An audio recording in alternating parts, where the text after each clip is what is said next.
Hello students, हम कुणाल दुआ and आज हम देखते हैं सर्च एंड रीजन बेस्ड का हमारा पार्ट 4 के अंदर जो है हम लोग चैप्टर 9 एंड 10 को कवर करेंगे और पहले हम बाकी चैप्टर्स अपने पिछले वीडियोस में कवर कर चुके हैं। तो सीक्वेंस में ही देखने हैं पहली बात तो सबको, क्योंकि जो पार्ट 1 है उसके अंदर ही मैंने डिटेल में पहले सब कुछ करवाया है। क्योंकि असर्शन एंड रीजन का मतलब क्या होता है सबसे पहले तो वो क्लियर होना चाहिए, इसलिए मैं बार बार कहता हूँ सीक्वेंस में ही सारे देखना, पार्ट 1 में सब कवर किया है। तो अब हम स्टार्ट करते हैं हमारा चैप्टर 9 एनवायरनमेंट वाला जो चैप्टर है। असर्शन है demand for resources both production gone beyond the rate of regeneration. बिल्कुल सही बात है। इतना हमारी धरती जो है, अर्थ जो है, वो कुदरत नेचुरल जो रिसोर्सेज हैं वो इतना बना नहीं रही जितना हम ज़्यादा कंज्यूम कर रहे हैं। अगला, with population explosion and industrial revolution situation change today. अब देखो, ऊपर कहा गया है कि डिमांड जो है वो जितनी सप्लाई हो रही है, रीजनरेशन हो रही है, उससे ज़्यादा है। और दूसरी में उसका कारण बताया गया है। बड़ी सीधी सी बात है, क्योंकि पॉपुलेशन बढ़ रही है और इंडस्ट्रियल रेवोल्यूशन है, इसलिए ज़्यादा सामान हमें चाहिए। तो ऊपर डिमांड वाली बात भी सही है और ये उसका रीज़न यानी एक्सप्लेनेशन भी बिल्कुल सही है। तो आंसर हो गया हमारा ए। आगे बढ़ते हैं क्वेश्चन 2। सस्टेनेबल डेवलपमेंट का मतलब जो आज है वो फ्यूचर जनरेशन के पास भी हो उतना ठीक है। और ये कंसेप्ट बनाया था यूनाइटेड नेशन कॉन्फ्रेंस, ये बात भी ठीक है, पर इसमें कोई कनेक्शन वाली बात नहीं है। ये रीजन इसका ए का नहीं है, असर्शन का। बातें दोनों ठीक हैं, तो आंसर बी। अगला question 3। Rate of resource regeneration exceed extraction, environment fails to perform its vital function of life sustenance. अब देखो यहाँ पे जो एक हम लाइन देख रहे हैं, रिसोर्स रीजनरेशन एक्सीड एक्सट्रैक्शन, यानी कि जनरेट ज़्यादा हो रहा है, ये बात तो गलत है। आंसर नीचे देखो, ये देखो सही है। रिसोर्स एक्सट्रैक्शन ज़्यादा है रीजनरेशन से, यानी ये स्टेटमेंट इन्होंने उल्टी करके हमें दे दी।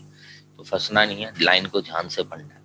रीजनरेशन का रेट कम है, एक्सट्रैक्शन ज़्यादा है, ये नीचे वाली बात ठीक है, यानी फर्स्ट स्टेटमेंट तो होगी गलत।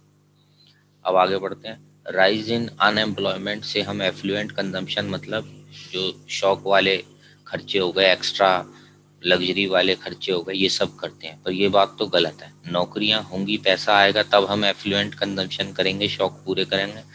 अनएम्प्लॉयमेंट बढ़ने से तो हम अपने खर्चे कम करेंगे, नौकरी, क्योंकि पैसा नहीं है हमारे पास। तो नीचे देखो सही लाइन ये होनी चाहिए थी, पैसा आएगा तभी तो हम एक्स्ट्रा अपने शौक वाले खर्चे करेंगे। तो दोनों स्टेटमेंट ही गलत है, तो आंसर होगा डी। आगे चलते हैं 4th। आज हमें टेक्नोलॉजी और नए रिसोर्स के लिए बहुत पैसा खर्च करना पड़ रहा है, ढूंढना पड़ रहा है, रिसोर्स कहाँ से लाएं। ठीक बात है। अब इंटेंसिव एंड एक्सटेंसिव एक्सट्रैक्शन, क्योंकि हमने सब इतनी हद से ज़्यादा एक्सट्रैक्शन कर लिए हैं कि रिसोर्स ख़त्म हो गए, इसलिए अब हमें नए ढूंढने के लिए बहुत खर्चा करना पड़ रहा है।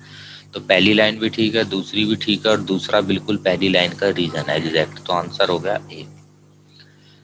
अगला 5th। Decline in air quality से हमारी बीमारियां बढ़ती हैं, सही बात है। ग्लोबल बीमारी, ग्लोबल वार्मिंग, ओजोन डिप्लीशन, सरकार के खर्चे बढ़ रहे हैं इससे, ठीक है बात, पर इनका आपस में कोई कनेक्शन नहीं है। बातें दोनों ठीक है, तो ऐसे में होता है ऑप्शन बी। अगला 10th चैप्टर है हमारा, कंपैरिजन वाला जो है, इंडिया चाइना पाकिस्तान। तो पहली लाइन लिखी है, Pakistan introduce reforms regulated policy framework, ठीक है। अगला, पॉलिसी कंबाइंड टैरिफ प्रोटेक्शन, ठीक है, ये लाइन भी ठीक है, पर आपस में कोई इनका कनेक्शन नहीं है, कोई ये रीज़न करेक्ट नहीं है। रिफॉर्म्स, ये जो वैरायटी ऑफ ऊपर लिखा है रेगुलेटेड फ्रेमवर्क करने का, ये कोई रीज़न नहीं है, तो आंसर हो गया बी। अगला देखते हैं क्वेश्चन 2। चाइना में मैन्युफैक्चरिंग एंड सर्विस बहुत अच्छा चल रहा है, 40 से ठीक है, नियर अबाउट पता हो 40-50 के आसपास ये रेंज है इसकी। और इंडिया में सर्विस सेक्टर सबसे अच्छा, ये भी देखो पता होना चाहिए, मेन बात, चाहे एग्जैक्ट परसेंटेज ना भी पता हो, पर क्या मेन है किस देश में वो पता होना चाहिए। दोनों बातें ठीक है, पर ये कोई रीजन वाली बात नहीं है, तो ऑप्शन बी। आगे देखते हैं क्वेश्चन 3। असर्शन में गिवन है डिफरेंट कंट्रीज आपस में जुड़ती हैं, ये ब्रिक्स G20 ये बनाती हैं, ठीक है, आपस में सब ग्रुप्स बनाते हैं देश। रीजन, कोऑपरेशन करने से कंपटीशन खत्म होता है, स्टेबिलिटी शांति बनी रहती है, आपस में वॉइस रेज कर सकते हैं कॉमन इंटरेस्ट की। तो बिल्कुल ठीक बात है, इसीलिए ही सब लोग देश आपस में मिलजुल के ग्रुप्स बनाते हैं। तो यानी स्टेटमेंट भी सच है और उसका रीजन गिवन है वो भी सच, तो आंसर ए। अगला, चाइना में lowest annual growth rate of population है when compare to India and Pakistan. सही बात है, सबसे कम ग्रोथ है वहाँ पॉपुलेशन की। ग्रोथ की बात हो रही है, टोटल पॉपुलेशन की बात नहीं हो रही। जो जंप आ रही है वो अब उसमें कमी हो गई है। अब क्यों हुई? क्योंकि उन्होंने वन चाइल्ड पॉलिसी अपनी इंट्रोड्यूस करी थी 70s में। तो ये बात तो बिल्कुल ठीक है, इसीलिए उनकी ग्रोथ रेट काबू में आई है। तो दोनों बातें ठीक हैं और रीजन एकदम करेक्ट, ए आंसर। अब देखो नेक्स्ट क्वेश्चन है हमारा 5। असर्शन में लिखा है कि जो एग्रीकल्चर सेक्टर है वो तीनों ही देशों में उसमें डिक्लाइन हो रहा है। तो ठीक बात है, तीनों में ही एग्रीकल्चर की जो ग्रोथ है वो कम हो रही है। और रीजन में लिखा है इन इंडस्ट्रियल सेक्टर चाइना की सिंगल है और पाकिस्तान की डबल है। अब देखो ये तो स्टेटमेंट है हमारी गलत, चाइना में ज़्यादा है, पाकिस्तान में उल्टा कम है। तो असर्शन ट्रू है, रीजन फॉल्स। अगला, the sex ratio of males to female per 1000 male is bias against female. तो देखो बिल्कुल ठीक बात है पहली लाइन तो, क्योंकि हमारे देश में भी हमने देखा है कि जैसी पता चलता है, वैसे तो अब लीगल नहीं है ये टेस्ट करवाना, तो पर कई डॉक्टर कर देते हैं कि भाई पता चलता है फीमेल है तो कई लोग पैदा होने से पहले ही मार देते हैं। तो ये गड़बड़ हमारे सब देशों में है, मेल्स को ज़्यादा प्रेफरेंस मिलती है, फीमेल को नहीं। इसी वजह से सभी देशों में जो रेशियो है वो गड़बड़ हो चुका है, मेल्स ज़्यादा है फीमेल कम है। अच्छा, अब इसका रीज़न पढ़ते हैं। अभी वैसे मैंने ओरल बता भी दिया। सन प्रेफरेंस सबको होता है, वही लड़का होना चाहिए, लड़की नहीं होनी चाहिए। इस टाइप की प्रेफरेंस की वजह से ये रेशियो जो है गड़बड़ आ रहा है। बिल्कुल सही बात है, ये आंसर। आगे बढ़ते हैं, 6th के बाद हो गया हमारा next 7th। China largest nation है geographically and largest area among 3 nation, so its density is at highest. अब देखो ये स्टेटमेंट है गलत। माना एरिया ज़्यादा है उसके पास, पॉपुलेशन ज़्यादा है, पर डेंसिटी यानी पर स्क्वायर किलोमीटर जो पॉपुलेशन है वो चाइना में कम है। तो पहली स्टेटमेंट होगी हमारी गलत।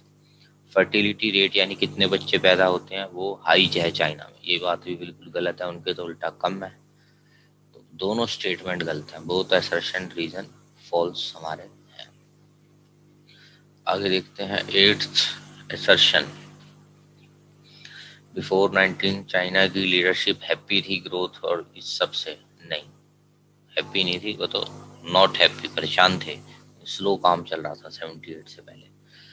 रीजन में लिखा है they felt my vision decentralisation और ये सब was सक्सेसफुल। ये लाइन भी गलत है, वो उनको पता लग रहा था कि ये सारा सिस्टम फेल हो चुका है।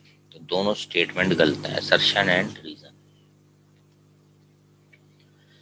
अगला 9th, इन पाकिस्तान जो फॉरेन एक्सचेंज है वो बाहर के वर्कर्स से आती है, मिडिल ईस्ट, सही है।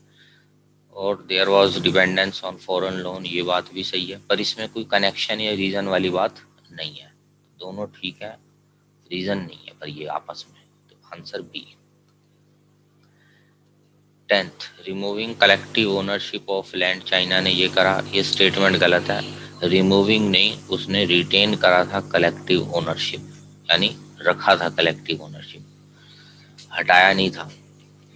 अगला, रीजन में लिखा है public intervention in providing social infrastructure has brought positive result.